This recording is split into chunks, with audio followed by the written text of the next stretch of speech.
IGNOU MPS 003। इकाई number 9, नौकरशाही, police और सेना। आज इस अध्याय को हम लोग समझने का प्रयास करेंगे। प्रस्तावना से शुरू करते हैं। किसी भी लोकतंत्र देश की स्थिरता और विकास उसके प्रशासनिक और सुरक्षा तंत्र पर निर्भर करते हैं। भारतीय राज्य व्यवस्था में नौकरशाही, पुलिस और सेना राज्य की दमनकारी और प्रशासनिक शक्तियों के तीन सबसे प्रमुख स्तंभ हैं।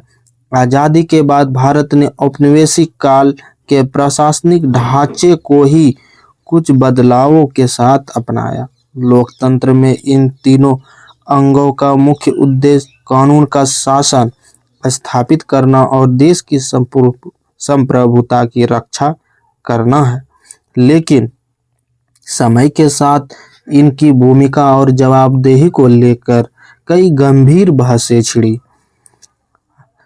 अब देखते हैं हम लोग किस तरह इसमें क्या विकास आया और किस तरह इसमें ह्रास आया। तो पहला पॉइंट है नौकरशाही, विकास और भूमिका। भारतीय नौकरशाही को अक्सर देश का स्टील फ्रेम कहा जाता है, जिसका मुख्य कार्य नीतियों को जमीन पर लागू करना है। औपनिवेशिक विरासत। भारतीय प्रशासनिक सेवा IAS और पुलिस सेवा IPS सीधे ब्रिटिश काल की ICS और IP सेवाओं के बदले रूप है। मैक्स वेबर के सिद्धांतों के अनुसार यह एक पदानुक्रमित और नियमों से संबंधित व्यवस्था है। विकासपरक भूमिका।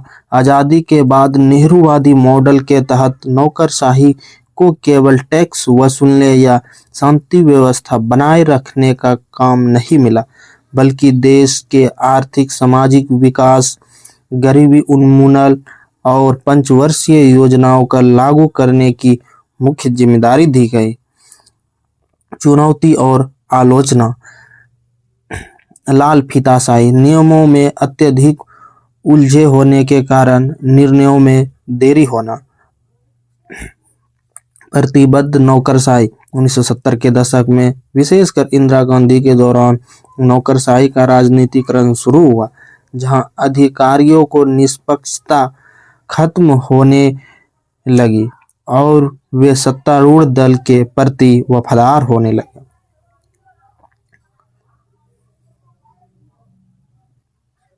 हमारा अगला पॉइंट है पुलिस व्यवस्था। अब पुलिस व्यवस्था हम लोग समझते हैं। पुलिस राज्य का विषय है, जिसका मुख्य कार्य आंतरिक सुरक्षा और कानून व्यवस्था बनाए रखना है। औपनिवेशिक कानून। आज भी भारत की पुलिस व्यवस्था मुख्य रूप से पुलिस अधिनियम 1861 पर आधारित है। अंग्रेजों ने इस कानून को जनता की सेवा के लिए नहीं, बल्कि भारतीय जनता को दबाने और विद्रोह को कुचलने के लिए बनाया था। समकालीन चुनौतियां। राजनीतिक हस्तक्षेप। पुलिस का इस्तेमाल अक्सर राजनीतिक विरोधियों को दबाने के लिए किया जाता है। मानवाधिकारों का उल्लंघन। हिरासत में मौत, फर्जी एनकाउंटर और आम जनता के साथ संवेदनहीन व्यवहार पुलिस की छवि को खराब करते हैं। पुलिस सुधार। पुलिस सुधार से संबंधित हम लोग देख रहे हैं। साल 2006 के ऐतिहासिक प्रकाश सिंह बनाम भारत संघ मामले में सुप्रीम कोर्ट ने पुलिस को राजनीतिक दबाव से मुक्त करने के लिए कई निर्देश दिए थे, जैसे सुरक्षा बलों के प्रमुखों का न्यूनतम कार्यकाल तय करना, जिन्हें राज्य सरकारों ने आज तक पूरी तरह से लागू नहीं किया। अगला हम लोग का जो पॉइंट है, चौथा नंबर, सेना सैन्य बल। कई विकासशील देशों जैसे पाकिस्तान, म्यांमार या बांग्लादेश के विपरीत भारत में सेना कभी भी राजनीति पर हावी नहीं हुई और न ही यहाँ कभी सैन्य तख्ता पलट हुआ। भारतीय लोकतंत्र की एक महान उपलब्धि है नागरिक सर्वोच्चता का सिद्धांत। भारतीय सेना पूरी तरह से लोकतांत्रिक रूप से चुनी गई नागरिक सरकार, प्रधानमंत्री और कैबिनेट के प्रति जवाबदेह है। राष्ट्रपति सेना के सर्वोच्च कमांडर होते हैं। आंतरिक सुरक्षा में भूमिका और विवाद। राष्ट्रीय सीमाओं की रक्षा के अलावा सेना का उपयोग आंतरिक अशांति को शांत करने के लिए भी किया जाता है, जैसे पूर्वोत्तर राज्यों और कश्मीर में। अब हमारा इसी में अगला पॉइंट है AFSPA, सशस्त्र बल विशेषकर शक्तियां अधिनियम पर बहस।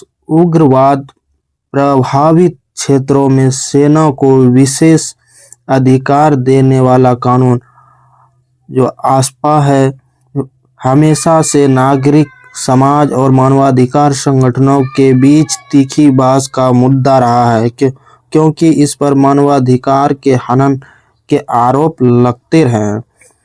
तीनों अंगों का आपस में अंतर संबंध। विकास और आंतरिक सुरक्षा के मोर्चों पर ये तीनों अंग आपस में जुड़े हैं। जब नौकरशाही विकास की नीतियां लागू करने में विफल होती है तो समाज में असंतोष और उग्रवाद बढ़ता है।